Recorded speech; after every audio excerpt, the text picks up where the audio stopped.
Hello दोस्तों, हमारे channel high level YouTube आप सभी का स्वागत है। फिर से आइए हम जानते हैं यानी कि पावर प्लांट इंजीनियरिंग के यानी कि थर्मल पावर प्लांट का नेक्स्ट लेक्चर के बारे में, यानी कि तीसरे लेक्चर के बारे में। तीसरे लेक्चर में हम क्या पढ़ेंगे आइए हम जानते हैं। सबसे पहले तो आइए देखते हैं दोस्तों, यानी कि जल को भाप बनाने में प्रयुक्त चरण कौन कौन से हैं। जल को यानी भाप बनाने के लिए कौन कौन से चरण हम प्रयुक्त करते हैं, आइए हम देख। तो आगे चलते हैं दोस्तों और देखते हैं इसमें क्या क्या होता है। तो सबसे पहले हम देखते हैं भाप को बनाने के लिए मुख्य रूप से बॉयलर का प्रयोग किया जाता है। भाप को बनाने के लिए किसका प्रयोग किया जाता है? बॉयलर का प्रयोग किया जाता है। बॉयलर को चलाने के लिए चढ़नार तथा उपसाधन का उपयोग, यानी चढ़नार मतलब माउंटिंग और उपसाधन मतलब एसेसरीज का प्रयोग किया जाता है। बॉयलर को कई आधार पर वर्गीकृत किया गया है, यानी कि बॉयलर को जो होता है कई आधार पर वर्गीकृत किया गया है। पहला है ट्यूब में उपस्थित जल या गैस के आधार पर। पहला क्या है? ट्यूब में उपस्थित जल या गैस के आधार पर। उसका दोस्तों हमारे fire tube boiler. Fire tube boiler क्या होता है? यानी कि fire tube boiler water tube boiler, उसको क्या है? Water tube boiler. आइए हम जानते हैं फायर ट्यूब बॉयलर के बारे में क्या है।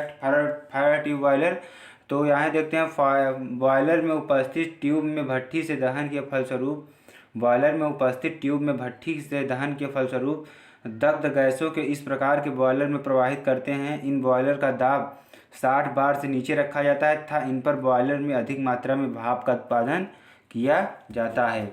और यहाँ जानते हैं नेक्स्ट हम। तो क्या है हमारा? उत्पादन नहीं करते हैं। फायर ट्यूब बॉयलर निम्न प्रकार के होते हैं। पहला क्या है दोस्तों हमारा?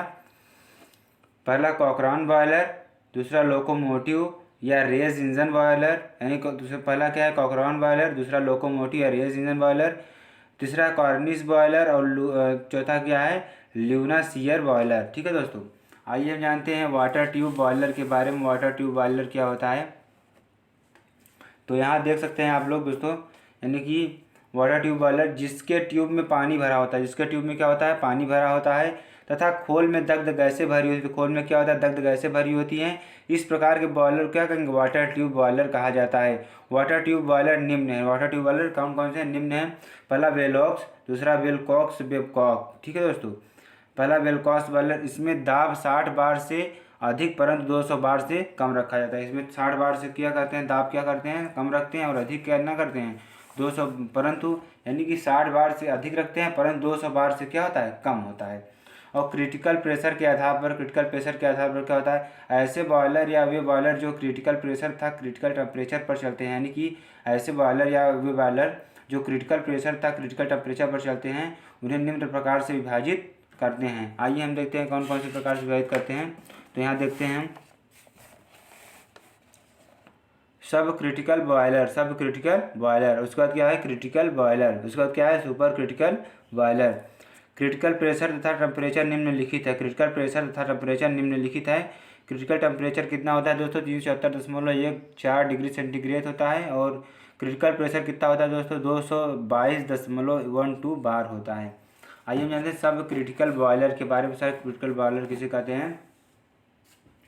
तो वे बॉयलर जो क्रिटिकल कंडीशन से नीचे चलते हैं। वे बॉयलर कहाँ चलते हैं? जो क्रिटिकल कंडीशन से कहाँ नीचे चलते हैं, अर्थात ऐसे बॉयलर जिनका प्रेशर 200 बार से नीचे तथा क्रिटिकल टेम्परेचर 374 डिग्री सेंटीग्रेड से कम रखा जाता है, इन्हें सब क्रिटिकल बॉयलर कहते हैं। आइए क्रिटिकल बॉयलर कौन कौन से हैं? सॉरी दोस्तों, क्रिटिकल बॉयलर यानी वे बॉयलर जिनका प्रेशर तथा टेम्परेचर, यानी कि वे बॉयलर जिनका प्रेशर तथा टेम्परेचर कितना होता है? 222 बार एवं 374 रखा जाता है, उन्हें क्रिटिकल बॉयलर कहते हैं। उन्हें क्या कहते हैं? क्रिटिकल बॉयलर कहते हैं। तो यहाँ देखते हैं सुपर क्रिटिकल बॉयलर के बारे में। सुपर क्रिटिकल बॉयलर किसे कहते हैं? तो वे बॉयलर जिनका प्रेशर 222 बार से ऊपर, यानी वे बॉयलर जिसका प्रेशर 222 बार से ऊपर तथा टेम्परेचर 374 डिग्री सेंटीग्रेड से अधिक रखा जाता है, उन्हें सुपर क्रिटिकल बॉयलर कहते हैं। इस प्रकार के बॉयलर में जल से भाप बनाने से बहुत अधिक अल्प समय लगता है। और बेंसन बॉयलर, यानी कि Benson boiler super critical boiler का मुख्य रूप है। बॉयलर के अवयव कौन कौन से हैं दोस्तों? आइए जानते हैं। तो ऐसे एलिमेंट जो बॉयलर को चलाने में सहायक होते हैं, ऐसे एलिमेंट जो बॉयलर को चलाने में क्या होते हैं? सहायक होते हैं, या जो बॉयलर के मुख्य अंग होते हैं, उन्हें क्या कहते हैं? बॉयलर के अवयव कहते हैं। बॉयलर के मुख्य अवयव निम्न प्रकार से हैं। आइए जानते हैं कौन कौन से अवयव हैं इसके। तो बॉयलर सेल, पहला क्या है? बॉयलर सेल, यह एक बेलनाकार आकृति का होता है। यानी बॉयलर सेल क्या होता है? यह एक बेलनाकार आकृति का होता है। इसके अंदर पानी से भाप को बनाया जाता है। इसके अंदर क्या होता है, जो कि पानी जो होता है हमारा, उसको भाप में इसके अंदर क्या बनाया जाता है। यह सामान्यतः स्टील या इस्पात का बना है। सामान्यतः किसका बना होता है, स्टील या इस्पात का बना होता है। और दूसरा नंबर क्या है, जाली। जाली यानी ग्रेट। भट्टी के ऊपर राख तथा अन्य कणों को बॉयलर में जाने से रोकने के लिए जाली का प्रयोग करते हैं। यानी भट्टी के ऊपर राख तथा अन्य कणों को बॉयलर में जाने से रोकने के लिए जाली का प्रयोग करते हैं, जाली का प्रयोग करते हैं। उसके बाद क्या है, फ्यूल ट्यूब्स। फ्यूल ट्यूब्स क्या है, बॉयलर के अंदर फ्यूल गैसेस को प्रवाहित करने के लिए तथा ट्यूब्स में पानी को प्रवाहित करने के लिए ट्यूब्स का प्रयोग किया जाता है। यानी कि बॉयलर के अंदर फ्यूल गैसेस को प्रवाहित करने के लिए, यानी बॉयलर के अंदर क्या होता है, फ्यूल गैसेस को प्रवाहित करने के लिए तथा ट्यूब्स में पानी को प्रवाहित करने के लिए ट्यूब्स का प्रयोग किया जाता है। ट्यूब्स का प्रयोग किया जाता है। यह सामान्यतः कापर के बने होते हैं। सामान्यतः किसके बने होते हैं, कापर के बने होते हैं। बॉयलर चढ़नार यानी कि माउंटिंग, ठीक है दोस्तों। बॉयलर चढ़नार बॉयलर के वे मुख्य अंग होते हैं, यानी कि यह बॉयलर के मुख्य अंग होते हैं जिनकी सहायता से बॉयलर को क्या कहते हैं, चलाया जाता है। यदि बॉयलर में ये न लगे हों तो बॉयलर का चलना असंभव है। यानी ये बॉयलर में न लगे हों तो बॉयलर का चलना क्या है, असंभव है। आइए हम जानते हैं बॉयलर एसेसरीज, बॉयलर उपसाधन। बॉयलर उपसाधन किसे कहते हैं, ये बॉयलर के वे अंग होते हैं जिनकी सहायता से बॉयलर की दक्षता को क्या कहता है, बढ़ाया जा सकता है। यानी वे बॉयलर के वे अंग होते हैं जिनकी सहायता से बॉयलर की दक्षता को क्या कहते हैं, बढ़ाया जा सकता है।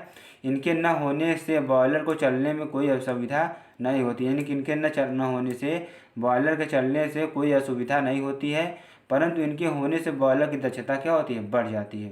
इनके होने से क्या होती है, बॉयलर की दक्षता बढ़ जाती है। बॉयलर सर्कुलेशन वाटर पंप, ठीक है दोस्तों। आगे हम जानते हैं बॉयलर में भरे हुए पानी को, यानी जो बॉयलर में पानी भरा होता है उसको ट्यूब से भेजने के लिए बॉयलर में प्रेशर पंप का प्रयोग, यानी प्रेशर पंप की सहायता से जो पानी भरा होता है उसको हम कहाँ भेजते हैं, आगे, ठीक है दोस्तों। इसके लिए हम बॉयलर सर्कुलेशन पंप का प्रयोग किया जाता है। वाटर ड्रम या स्टीम ड्रम। वाटर ड्रम या स्टीम ड्रम किसे कहते हैं, आइए हम जानते हैं। तो यहाँ पर देख सकते हैं आप, बॉयलर से बनी भाप को, यानी बॉयलर से बनी भाप को या बॉयलर से बनी गीली भाप को वाटर ड्रम था स्टीम ड्रम की मदद से अलग करते हैं। यानी कि बॉयलर से बनी भाप को, बॉयलर में गीली भाप को जो होता है वाटर ड्रम था स्टीम ड्रम की मदद से क्या करते हैं, अलग करते हैं। और अब इसके बाद हम क्या करते हैं, स्टीम सेपरेटर, यानी कि भाप छन्नक। भाप छन्नक किसे कहते हैं, बॉयलर में बनी भाप को एक जाली की मदद से छाना जाता है। यानी बॉयलर में बनी भाप को क्या करते हैं, एक जाली की माध्यम से छाना जाता है, जिसे स्टीम सेपरेटर कहा जाता है। जिसे क्या कहता है, स्टीम सेपरेटर कहा जाता है। यह बॉयलर के ऊपर लगा होता है, बॉयलर के ऊपर लगा होता है तथा भाप में प्रवाहित होने पर पानी के कण नीचे गिर जाते हैं तथा जल भाप के कण जाली को पार कर ऊपर चले जाते हैं।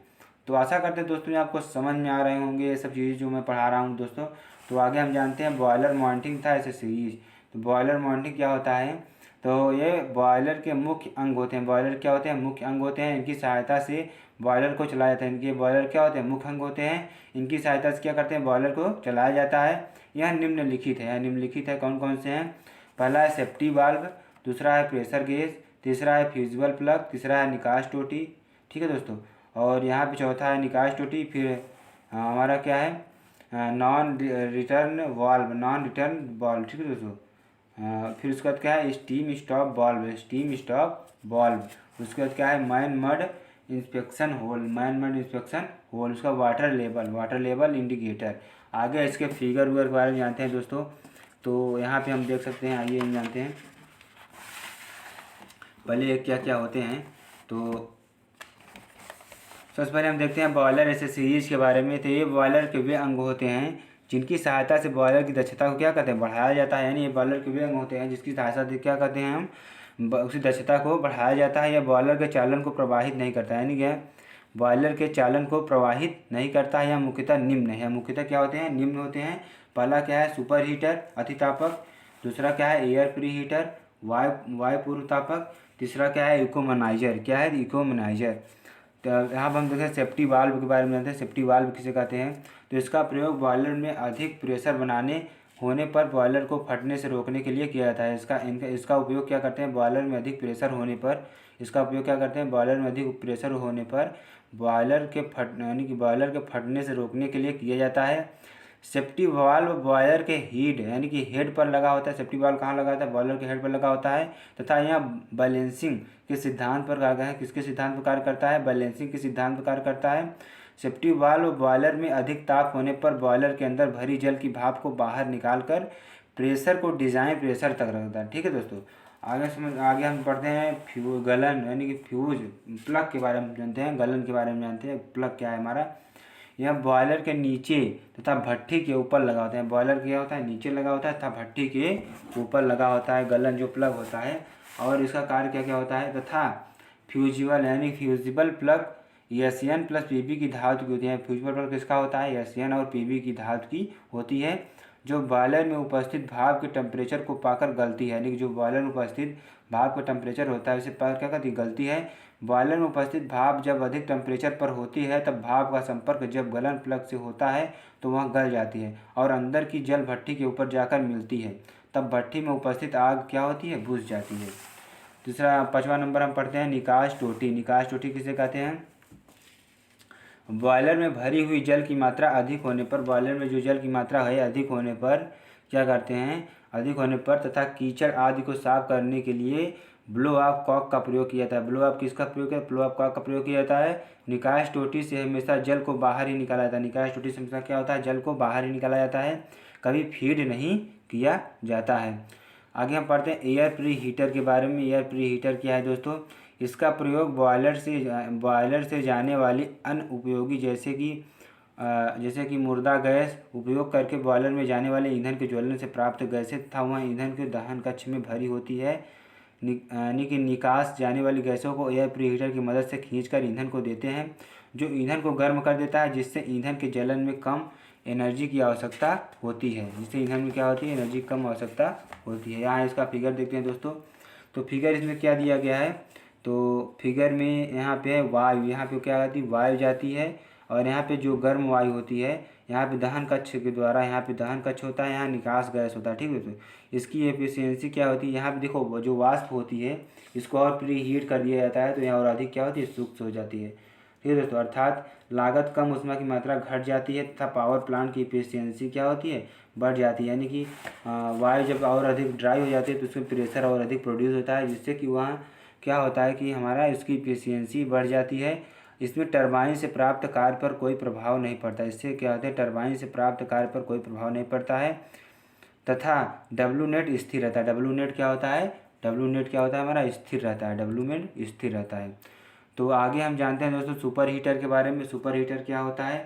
सुपर हीटर आगे हम नेक्स्ट लेक्चर में जानेंगे सुपर हीटर के बारे में क्या होता है, इसका कार्य कैसे होता है। तो नेक्स्ट लेक्चर में हम जानते हैं।